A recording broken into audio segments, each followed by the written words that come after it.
Out of the car. Get out of the fucking car. Get out of the car. Oh!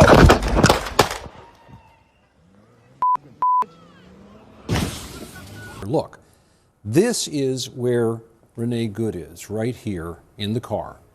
Right? The officers are going to approach from over here. This is her partner over here, Becca, and this is the officer who shot her. She's holding a phone up to tape him going around the car, and he's holding a phone up as he circles the car. Now let's watch in its entirety the video of him walking around the car talking to her. Let's watch and listen.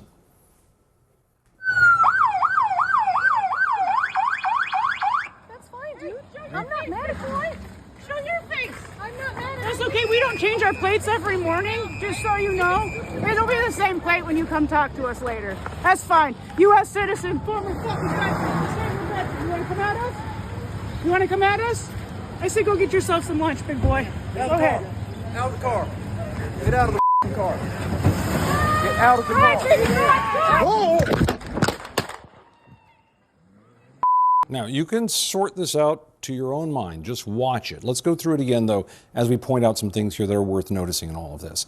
As he's walking around here, this is where she's talking to him. He seems to be smiling. You can take her delivery any way you want to. He circles around the back here.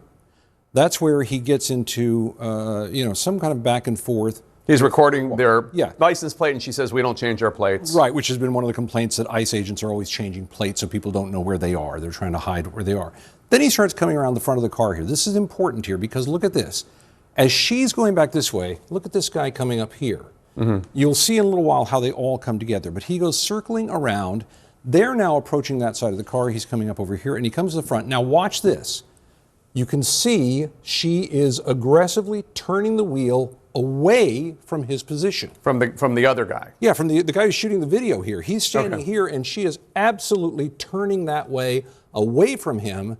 Then the video goes forward, and now the shots ring out, and the rest of it happens. If we put it into a split screen, it's even easier and better to see this way. Look, there he goes around the side of the car. This is when he's already talked to her. He's coming around to the other side. Now, this is the video of what's happening simultaneously.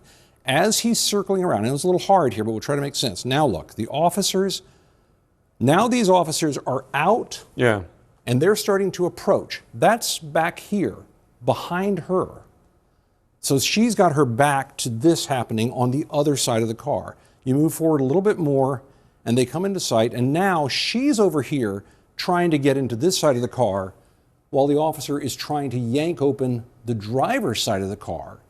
And watch, because you see where this camera angle is here?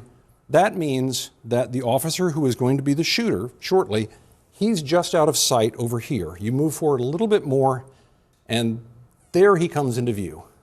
Right, here he is right here. You just see him there, and he simultaneously stops shooting video and pulls his weapon as this starts to move forward, and then we have what happens next. One of the things that I think is really important to notice about this, after it has happened, if we go back to the original video here, after the shooting happens, you have to ask these questions, I think. If he's taking the correct action, if he felt he was threatened and had to defend himself, every officer out there has that same responsibility. If they think someone's being threatened, including another officer, and yet not one other officer draws a weapon. He looks like he has his hand on... He puts his hand on his hip. But he doesn't draw it. He doesn't do anything. Nobody draws a weapon except for this guy. So was he right or wrong, or were they right or wrong? And isn't that part of the equation here? Here's another question. If he was in fact hit, and I have watched all this video over and over again, I cannot conclusively say if he was hit or if he wasn't hit. Right, it's not clear. There's a clear. thump, but it might be the phone Could be thump. any number. It's sound at that point. Yeah. But I do know this. If he was hit, if he was under a direct threat, how come no other officers are approaching him and saying, are you okay? Let's check on you. Because I've seen a lot of police shootings and things like this. And believe me, the other officers crowd around and say, are you okay? This is not definitive. This is one video, but it's more evidence adding to what has to be considered by all these investigators. On Minnesota, the vice president yesterday suggested that Renee Good, who was killed by this ICE officer, was part of a broad left-wing network. What has your team told you about this broad left-wing network? Who is in charge of it? Who's part of it? What's it called? Well, I haven't seen the vice president's statement, but he's generally very accurate. I hate to say, look, I watched that yesterday, and there were a lot of different forms to it. But there was a woman screaming, "Shame, shame, shame, shame." She was a agitator, probably a paid agitator, but in my opinion, she was an agitator, a very high-level agitator, so professional. She wouldn't stop screaming. I said, this isn't a normal situation. This is a professional troublemaker, because you heard it and I had it. Now, I will say this, the news sort of turned her down, turned her off, because you're trying to watch. She was so loud and so crazy and just not normal. When somebody sees something like that, they don't go screaming and the same words. So I guess you could say professional, but I didn't think she did a very good job. You have agitators, and we will always be protecting ICE, and we're always going to be protecting our Border Patrol and our law enforcement. Yeah.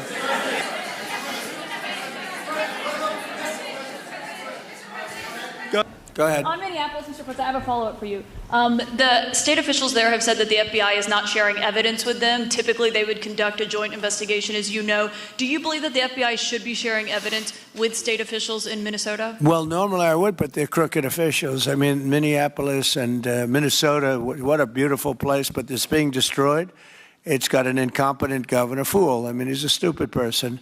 And it looks like the number could be $19 billion stolen from a lot of people, but largely people from Somalia. They buy their vote. They vote in a group. They buy their vote.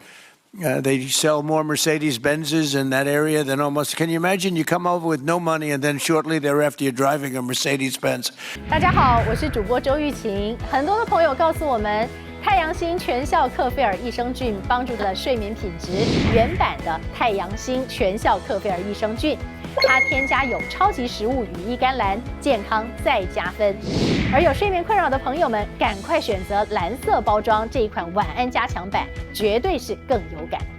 每日克菲尔，时刻美好 ，Good Feel Good， 请上快点购为健康下单，而且要记得输入推荐代码，有额外的折扣优惠。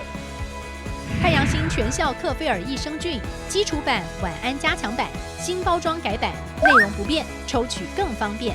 要吃就吃最好的。